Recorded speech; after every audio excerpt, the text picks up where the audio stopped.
We continue our knowledge sharing mission through a series of interviews with marketing leaders from all around the world. And today we're thrilled to have Phoebe here joining us. Phoebe, welcome to CMO Chats. If you'd just like to give a short introduction of yourself, that would be fantastic. Yeah, thank you for having me. I'm excited to be here to talk about marketing and AI. So I'm Phoebe, also known as Euphemia, but most people just call me Phoebe. I'm the Chief Marketing Officer at Neurons Lab.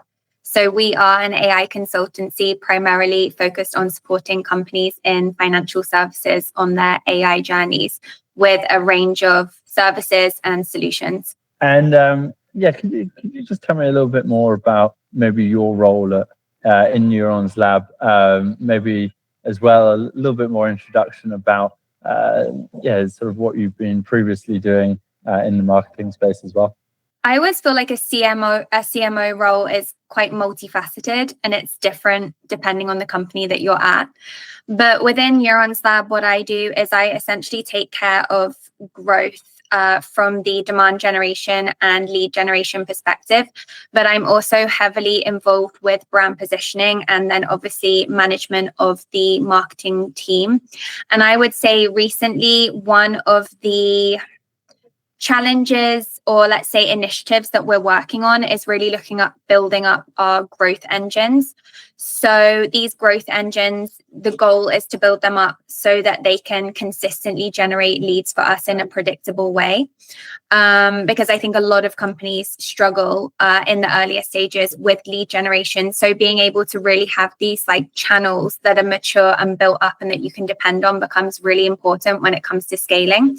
So we are currently working on partnerships, GTM activities, particularly events. And then we're now going on to building up our third lead generation engine, which is going to be inbound, but specifically worked into that SEO strategy is going to be optimization for LLMs as well. So growth is the main focus at the moment, which is always an exciting time in companies as well. You touched upon the challenges as well, and maybe you could just expand on kind of what you would say are the biggest challenges facing marketers today. I think probably the main challenges, or one of the main challenges that marketers face today is the amount of noise. I think surrounding like different channels or different tactics that you could try, or even the noise around things like AI, right? And I'm particularly familiar with this because I work at an AI company, but there are so many new different tools, so many new different ways of doing things. It's really difficult to be able to prioritize or understand the potential ROI on those kind of initiatives. So I think what we try to do is be like very intentional. Sometimes you need to be able to say no and prioritize specific things in a systematic way. So you have like a start line, a check-in and a finish line when you're testing these kind of hypotheses, let's say. And if it doesn't work, you might need to try it a couple of times, but then you say, actually, this isn't a fit for us, leave it behind and move on to testing the next growth channel, for example, that might be outbound, inbound, partnerships, whatever it might be. But yeah, it's difficult because, I think like a classic one, for example, in our case, is that now we want to start focusing on the inbound channel, right? And the amount of times I've read on LinkedIn, SEO is dead. I couldn't tell you the amount of posts I've read that literally start like SEO is dead. So it's really difficult for me because I think, I'm working on setting up this inbound initiative. And then suddenly I go on LinkedIn and I see this post. SEO is completely changing. SEO isn't going to work anymore. It's not going to work for SaaS companies. It's not going to work for service companies, etc. So I think you have to be able to really like wade through that noise. And the way I like to go about that is having like a network of advisors that I really know that I can trust. If I feel like there's somebody in my network that doesn't have that particular expertise, then I will go looking for somebody, on LinkedIn or wherever it might be at conferences to be able to provide the expertise.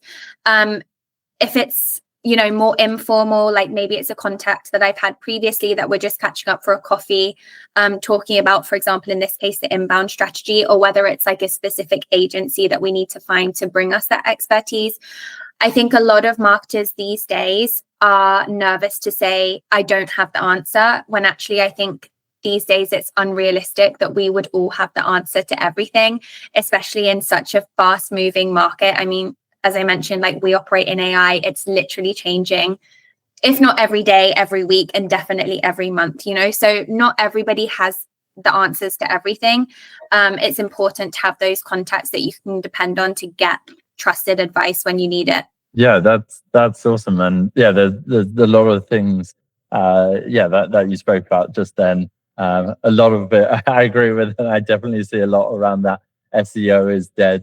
I never know how much it is around sort of pushing services and their own product. But I do sort of agree with that in a sense, in terms of, maybe SEO is going just more into the chat GPTs of the world, and that is people's new sort of finding out about sort of products and analyzing it, rather than going through the sort of Google challenges as well.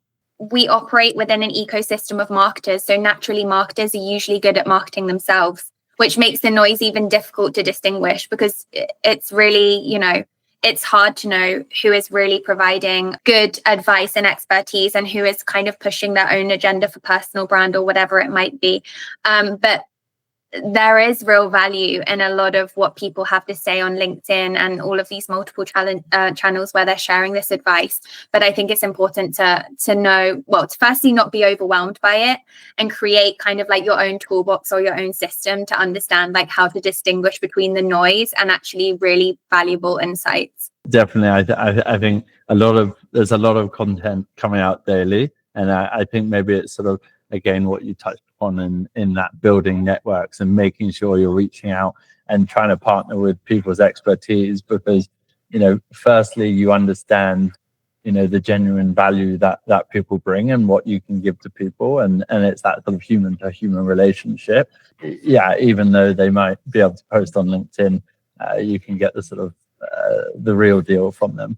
And we do it internally as a company as well at Neurons Lab. Like we have our different groups, and maybe something happens overnight that it's a really big new AI release, or maybe a competitor comes out with something that's like particularly interesting to us, and we'll just have an open discussion about it.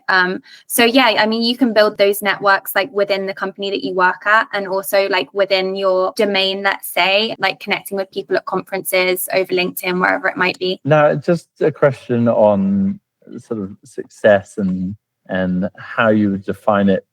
How do you define success in marketing? It's a big question. I would say success in marketing for me is about being able to achieve outcomes and not just staying focused on the outputs. Successful marketers really learn that the most important thing, when you're looking at results, it's not just, okay, how can I do X, Y, and Z, and then hope that I achieve the right outcome. It's let's stay focused on the outcome and then keep iterating until we get to it. That is how I define success. I understand that it can be quite painful, because and especially with all of the uncertainty that is around, like, as we've mentioned, different channels, different tools, etc. There are so many different things you could do to test, for example, new lead generation channels, or like in the case of Ortus, for example, how to get people to the events that you do. But I think the important thing is to always keep the objective, the outcome in mind, and just work through that process until you reach it. Otherwise, I feel like you're being a little bit of a passenger and not being so proactive. And I would say that's how I define success. Another thing that I think makes a successful marketer is being able to go between the dance floor and the balcony. So I think you will get marketers that are very focused on like execution, and that's what I call like the dance floor. And they're very good at, like, I don't know, some examples like generating content, analyzing data, doing all of the day-to-day bits and pieces that we need to do. And there are marketers that are very good at being on the balcony. So that's like the more strategic approach, right? So looking at, are we meeting objectives? What team do we need to build in order to meet those objectives? I think probably the most successful marketers are able to be on the balcony when it's needed to be, and be on the dance floor when it's needed to be, and go between the two, right? So it's about getting the balance between being good strategically and also being a good executor of marketing strategies. I love that phrase. I'm gonna take a Yeah, I say it to myself sometimes, or like, to my friends or colleagues, you're spending too much time on the dance floor. You need to get on the balcony, because we all get, like, when there's a specific like pain point or a challenge, like, so into it. Sometimes you just need to take a step back. You need to, I don't know, go and sit on the terrace and drink a coffee and think about the big picture. I definitely agree sort of as well. So there's comfort zones for people, and maybe that's sort of going to your point about people being passengers slightly as well. Like, it's easy to stay on the dance floor if you like being on the dance floor. Ideally, you've got to look at both. From everything you're saying, there's this sort of intentional sort of wording that keeps coming up, which I think is so important these days as a marketer. And maybe sometimes I hear about marketing in the past, especially events where they had unlimited budgets and could just sort of throw whatever they wanted at it. And it didn't really matter how they defined success. And they just went along with it. Not the case anymore. Definitely. Yeah, definitely. I wish that was still the case. That would be very fun. Yeah. But no, the fact is, and especially like I'm from a growth marketing background before I became a CMO. So I always have it like very top of mind how much things are costing us, looking at the CAC and measuring the ROI of each initiative that we do, finding a framework to measure ROI. That's a classic challenge that people face, especially when you're talking about attribution of like certain GTM activities as well. And I think naturally the bigger the company and the more teams, the more challenging that can become.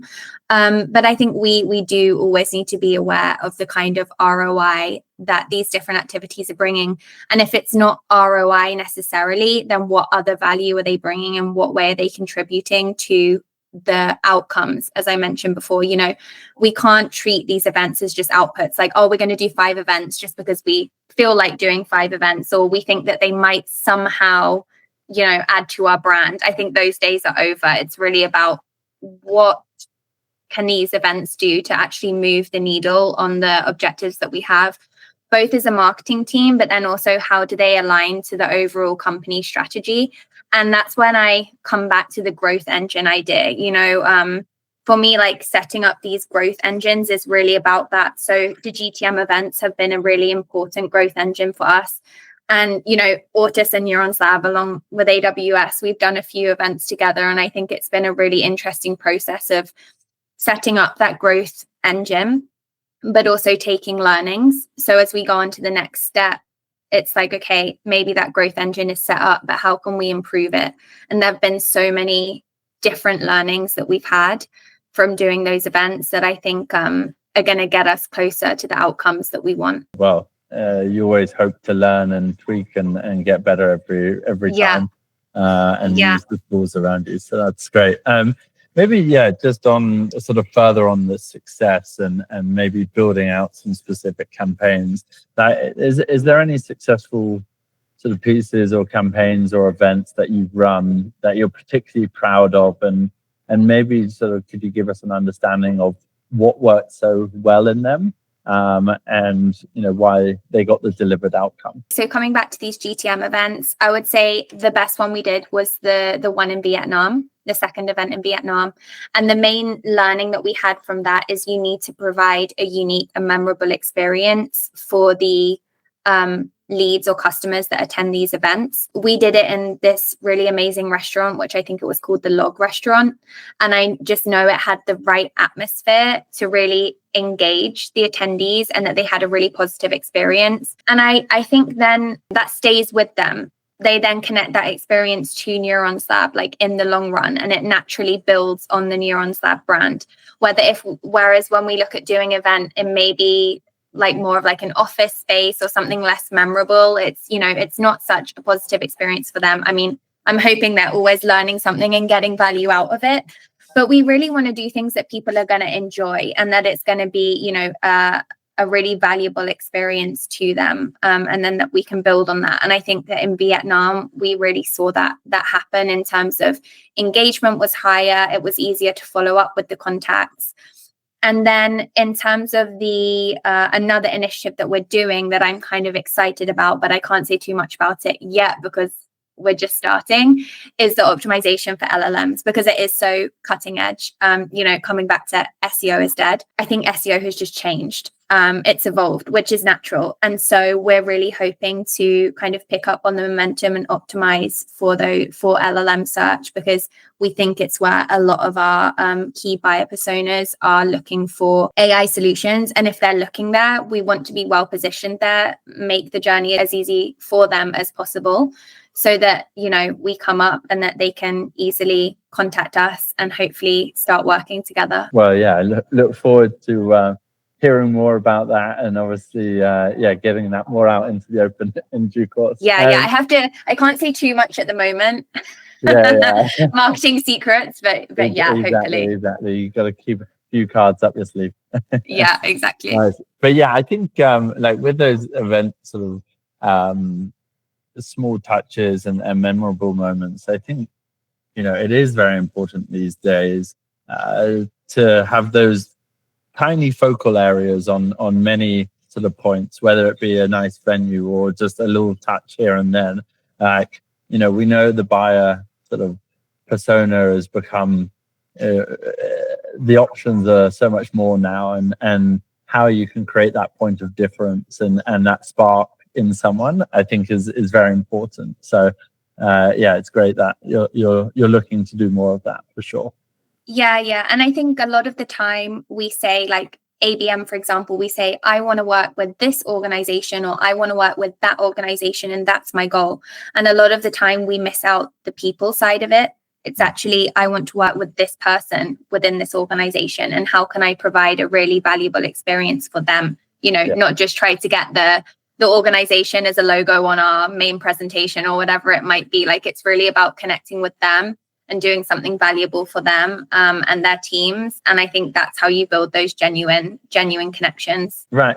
So I want to go into a bit more like career advice. And I know you've got quite an interesting entrance into the marketing world and getting jobs and things like that, which I would like you to share a little bit on.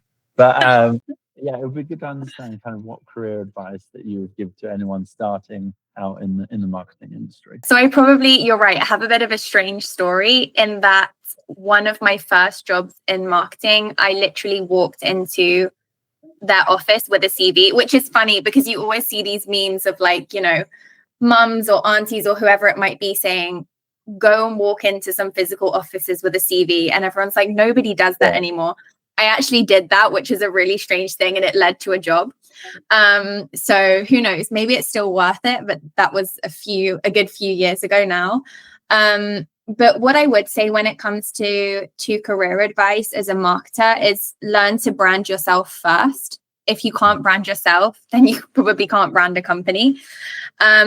So when I say brand yourself, I mean, just how are you positioning your experience? How are you making your kind of story and your experience unique compared to other marketers? Because the fact is that it is incredibly competitive, but we're all unique individuals with our own kind of background and experience. And you should lean into that rather than kind of adjust it too much. I mean, of course, you always want to appeal to the companies and the roles that you're applying to, but stick with your strengths is what I'm saying, because they are going to distinguish you in a very competitive job market.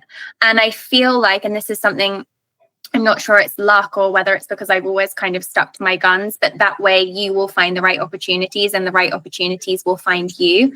And I think you'll be more of a fit for the opportunities that you end up working and the companies you end up working with. 100% agree that. And I think if you can match your sort of personality and sort of give a feel for your values with a company, I think once you find that's great. But sometimes you don't have to sort of push if it's not going to work. But no, I do love you walking into the office story. I've seen a few sort of YouTube videos of people doing it, or even in like the news that someone's done it. And I think it does set a precedent in terms of like what type of person you are, which I think is very engaging for companies for sure.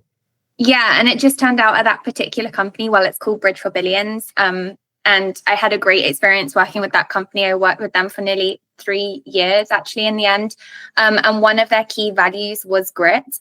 And it just happened that at that particular moment that I walked in the office, they were all in like a whole team meeting. And the CMO went to the team and said, this girl just came in the office and asked for, an internship. And they were all like, oh, you have to at least give her an interview, right? So that's how I got the first interview. But I think coming back to the personal branding point, it's like people will say to me, oh, I want to be a marketer. I'm like, okay, like, do you have a LinkedIn? And they'll say, oh, no, I don't. You need to be keeping up with these basic things. And in addition to that, you need to show something special. Like, you've got to have an edge.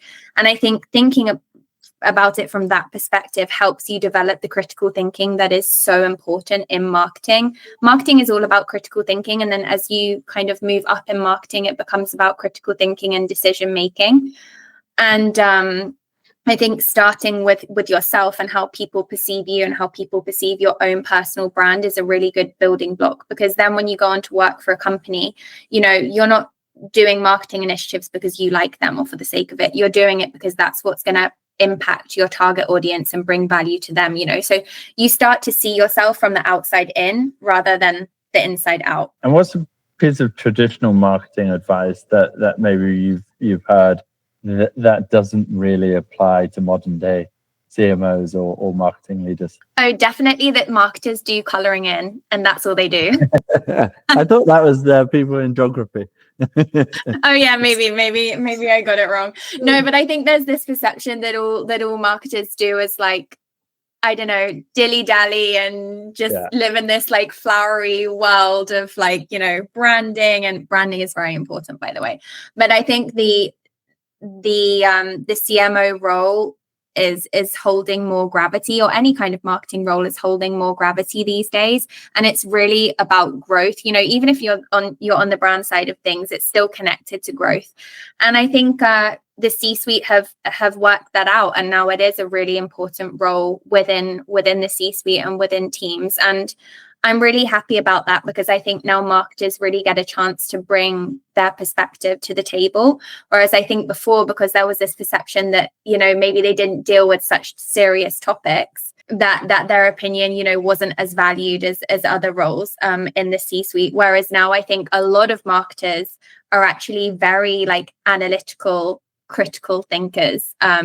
So it's a really interesting shift. I think something else I would say is that, speaking to a lot of marketers, there's a high turnover basically of CMOs. It's one of the roles that turns over the most. It's a hard one, I think, because there's a lot of different expectations. As I say, like, I think the expectation of the CMO role it varies so much from company to company. And also I know that there's a lot of burnout amongst CMOs. And I think that's related to, as I mentioned earlier, like the noise. So I think you really have to like create your own toolkit and understand like what works for you. And transparency is always important. Like, what are the expectations of me? How can I meet those? If I don't have the knowledge, as I mentioned earlier, it's okay to say you don't know, but who can I work with? Who can I connect with to get that knowledge? Because I think if you put all of that pressure on yourself as a CMO, it can be too much. And I think part of the CMO role is to hold a decent amount of stress. It, right? Like from events, like you're about to do an event now, and we're sat here smiling as if there aren't like 27 people behind you about to do an event, but I think you can just, if you can maintain a really good balance, not get too carried away with the highs, not get too carried away with the lows, then you should be able to keep on going. It's a marathon, not a sprint. So that would be my unsolicited advice. Yes. I definitely see the role of marketing going so much deeper into other functions. It comes with that added pressure, but added value as well within the C-suite. And we like the pressure. I think that's the thing as well. Maybe I say we, and I'm speaking for like too many. Like, you've got to kind of enjoy it, right? I think you've got. Well, I always say I could never be a salesperson, because that for me is like too much. But you've got to be able to enjoy the roller coaster. If you're not able to enjoy it and it's causing you a lot of stress and burnout, then you might be on the wrong roller coaster, or you might need to kind of update the way you think about things and the way you approach things in order to be able to not get like, to not take it too intensely, you know. I find that like thinking of it as like an exciting challenge, or when I'm going through a difficult time marketing, I try to think of it as like a really intense training. I'm like, I will do it now, and then the next time I do it, it's going to be easy. It's not going to feel as hard, you know. So yeah, I think it's a good mindset. Yeah, definitely. No, I always lie to myself and say that I'm gonna retire and just live a peaceful life, sort of by the beach or the farm. But I know realistically, I love the buzz and the pressure. Yeah, exactly. And that's really what I live for. Nice. In terms of the future of marketing, what's it look like in your eyes? I'm going to be specific. It's 2 words: tiny teams plus agents, AI-based agents, agentic AI, whatever you want to call it. So I think that a lot of marketing roles can be enhanced, let's say, and to be honest, even replaced in some cases by AI. The way I see it is it will be a small team of, let's say, even within a big organization. So let's say, I don't know, around 200 to 500 people. I'm just inventing, but you could have like a team of 5 really, really good expert marketers, and they're really using AI to increase efficiency and augment their capabilities, rather than a team of like 10 marketers, which causes some issues because then you have back and forth, you're communicating with more people. Naturally, it's more inefficient. So that's where I believe the future of marketing is, having these experts that are really empowered with AI. And then I think my advice around that is, because then I don't want people to take that in the wrong way and think, oh, that's so scary, I'm going to lose my job because I feel like I haven't learned anything about AI yet. I would just say, like, be prepared and get excited about it. A lot of the tools that we're using now have AI integrated into them. So I feel like there's a lot of message of like, oh, you need to learn AI, but actually, you know, a lot of the day-to-day tools that us marketers use, they already have a lot of AI kind of functions in them. So I think we constantly need to educate ourselves and be open-minded. But for me, that tiny teams model is a really exciting one. It's something that we do at Neurons Lab. So we have like let's say, a small like superstar team, and we're actually able to do more than we ever have done with this very like small marketing team. So I've seen it work in practice. That's not to say that I don't think teams can scale with people, but I think that there would just be more caution over, and I'm not talking about Neurons Lab, I mean just in general, over, you know, do we specifically need that role, or could we use AI to achieve the same outcome? I don't think it's productive to be scared. I think it's productive to be prepared and start shifting towards that change.